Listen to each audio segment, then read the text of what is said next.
Welcome कर गोटे new and fresh blog को। तो आज हूँ आम गाँव में थर्ड राति यात्रा माने आज थर्ड दिन मेलार थर्ड दिन। तो कालीर वीडियो आपण मैंने देखी सारी तो काली बहुत ही मस्ती करूँ आई घर को जाइलु केमती मस्ती करूँ आपण मैंने देखी सारी जो मैंने न देखी मो चैनल को जाकि जल्दी जल्दी डे 2 वीडियो और डे 1 मु वीडियो पकई जोड़ा कि जदि आपण मैंने देखी ना जाकि जल्दी जल्दी देखी नियंतु। तो काली तो जमती कि जो मैंने मो वीडियो देखी जानते मु काली राति जाक से बसती यात्रा देखा तो से डायरेक्ट मु लंच टाइम रे ही उठुची पूरा आसिकी भोर 5टारे मुझे घरे पहुँचली 5टारू आसिकी शोची एबे उठुची माने लंच टाइम रे उठुची लंच टाइम रे मो ब्रेकफास्ट करी आ मामू एबे नेकी आसबे फोन करथिले तो आई को घर पटे एबे हेची बरा घुगनी हेची तो मामू मो पे एबे नेकी आसबे फोन करथिले किछि खाइ नथबो मु नेकी जाउची तो पे ब्रेकफास्ट आउ सेपटे भी समस्त लेट को उठिथिले सेतबे लेट रे ब्रेकफास्ट करूचंती कारण समस्त ही यात्रा देखि सोइथिले तो से माने भी लेट रे उठिथिले तो मामू मते बे कॉल करथिले जे जल्दी जल्दी उठी जा मु तो पे ब्रेकफास्ट नहीं जाउची ब्रेकफास्ट करदेबू तापर मत नहीं जाए आई घर पटू से समस्त अच्छा मौसी एका तो मौसी एका डाकिले कौन घरे शोचु जल्दी उठिक आस तो मुझे बाहर जी एपर्तंत मु फ्रेश भी हैनी जस्ट खाली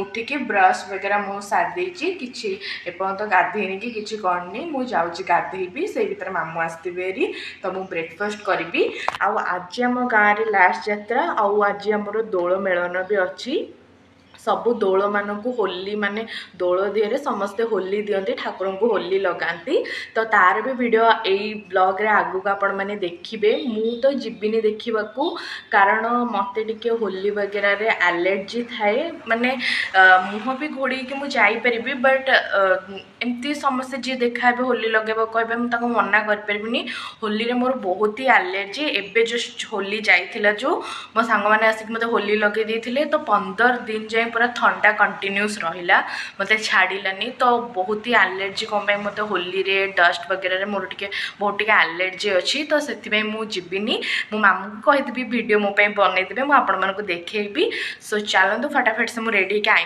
घर को जाऊँगी से देखा कौन केमती करूठाकार भी वीडियो देखी मामू को कहि बनईदेवे सो या तापर मु पलैली मो आई घर को आठी जा शोई पड़ी उठिके मु डायरेक्ट ये लंच करी ये होती मो आई सहित मुझे मस्ती करी तो चलते देखा दोल मेलन केमिति है आपण मानक वीडियो देखई दूची।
एमती कि आपण मैंने देखिले दोल मेलन केमती है तो ये हूँ मोर दीटा भाई देखु पूरा मांकड़ भाया होके आसते तो मो भाई टी फ्रेश हो सारापर गाधे पाधे सारापर नहीं आ मौसी मानू नहीं मु पलैली आम घर को माने मुझे जाइए आम घर को आठी बाबा आम नहीं आसते लंका चप कटलेट वगैरह संध्या बेले टिके खाइबाकू आठी आम समस्ते बसिकी खाऊलु कटलेट लंका चप समस्ते खाऊलु बसिकी आउ टिके गपसप करके हसा ବସାବସି ବି ହେଉଥିଲୁ।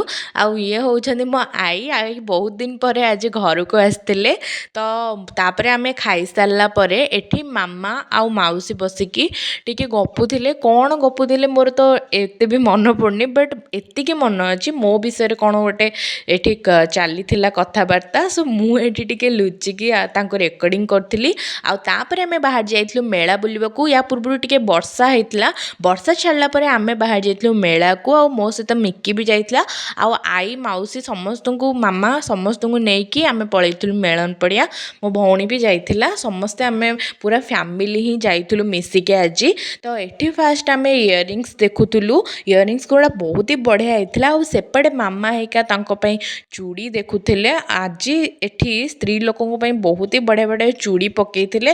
ଫାର୍ଷ୍ଟ ଦିନ ମୁଁ ଏଠିକି ଆସିଥିଲି, ମୁଁ ଏଠୁ ମୋ ପାଇଁ ଚୁଡ଼ି ନେଇକି ଯାଇଥିଲି, ବଟ୍ ଆଜି ଏଠି ମାମାମାନଙ୍କ ପାଇଁ ବହୁତ ହି ସୁନ୍ଦର ସୁନ୍ଦର ଚୁଡ଼ି ଥିଲା। ତ ଚାଲନ୍ତୁ ଦିଦି ଜଣେ କ'ଣ କହୁଛନ୍ତି ଦେଖିବା।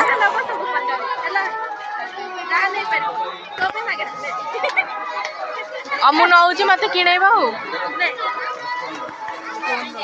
ଆଉ ତାପରେ ଆମେ ପଳେଇଥିଲୁ ଗୋଟେ ଷ୍ଟେସନାରୀ ଦୋକାନକୁ। ଆଉ ଆପଣମାନେ ଦେଖିପାରୁଥିବେ ଏଠି କେତେ ସୁନ୍ଦର ସୁନ୍ଦର କ୍ଲଚର୍ସ ବଗେରା ଅଛି। ଆଉ ଆପଣମାନେ ଜାଣିଥିବେ ଝିଅ ପିଲାମାନଙ୍କର ତ ଇମୋସନ୍ କ୍ଲଚର୍ସ ବଗେରା, କ୍ଲିପ୍ସ, ସ୍କ୍ରଞ୍ଚିସ୍, ଇୟରିଂ ଏଗୁଡ଼ା ତ ଝିଅ ପିଲାମାନଙ୍କୁ ବହୁତ ହି ପସନ୍ଦ। ତ ମୁଁ ବି ପଳେଇଥିଲି ଟିକେ କିଣିବାକୁ। ଆଉ ଏଠି ଠିଆ ହେଇକି କିଛି ଟାଇମ୍ ଦେଖିଲା ପରେ ମୁଁ କିଣିଥିଲି କିଛିଟା ସ୍କ୍ରଞ୍ଚି ଆଉ କ୍ଲଚର୍ସ। ତାପରେ ମାମା ଏକାଙ୍କ ପାଖକୁ ପଳେଇଲା ବେଳକୁ ଦେଖୁଥିଲି ମାମା ଏକା କ'ଣ ପିଲାଙ୍କ ପାଇଁ କିଣୁଥିଲେ କ'ଣ ଖେଳନା। ତ ତାପରେ ମୋତେ ଏଇଠି ଗୋଟେ ଜିନିଷ ପସନ୍ଦ ଆସିନଥିଲା, ତ ସେଥିପାଇଁ ମୁଁ ଏମିତି ମୁହଁ କରିକି ସେଠୁ ବୁଲିକି ଆସୁଥିଲି ହେରି। ଆଉ ଦେଖନ୍ତୁ ମୁଁ ଧୀରେ ଧୀରେ ଧୀରେ ଧୀରେ ଯିବି, ମୁଁ ଦେଖୁଥିଲି ମୋ ମାମା ସିଆଡ଼ୁ ଆସୁଛି, ଧୀରେ ଧୀରେ ଧୀରେ ଧୀରେ ଯାଇକି ମୋ ମାମାକୁ ମୁଁ କହିଲି ଜାଣିଛୁ ସେଇ ଜିନିଷଟା ଭଲ ଲାଗୁନଥିଲା, ମାନେ ପୁରୁଣା ଲାଗୁଥିଲା।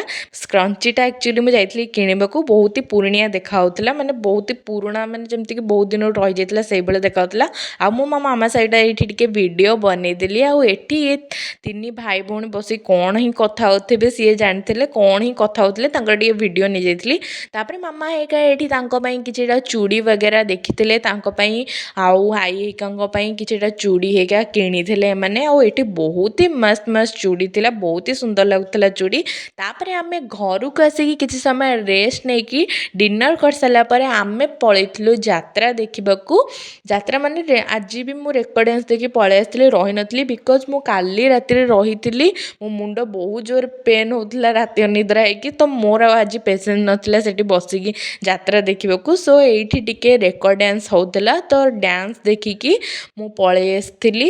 ତ ଏଠି ଆମର ସମସ୍ତେ ପୁରା ସିରିୟସ୍ ହେଇକି ଡ୍ୟାନ୍ସ ଦେଖୁଥିଲେ, ତ ମୁଁ ତାଙ୍କୁ ଟିକେ ଡିଷ୍ଟର୍ବ କଲିନି, ମୁଁ ଆପଣମାନଙ୍କୁ ଡ୍ୟାନ୍ସ ଦେଖି ଦେଉଥିଲି। ଆଜିର ଭିଡ଼ିଓ ମୁଁ ଏଇଠି ଏଣ୍ଡ କରୁଛି। ଆଇ ହୋପ୍ ଆପଣମାନଙ୍କୁ ଭିଡ଼ିଓଟି ବହୁତ ହି ପସନ୍ଦ ଆସିଥିବ। ନିଶ୍ଚିନ୍ତ ସବସ୍କ୍ରାଇବ୍ କରିକି ଯିବେ। Bye guys.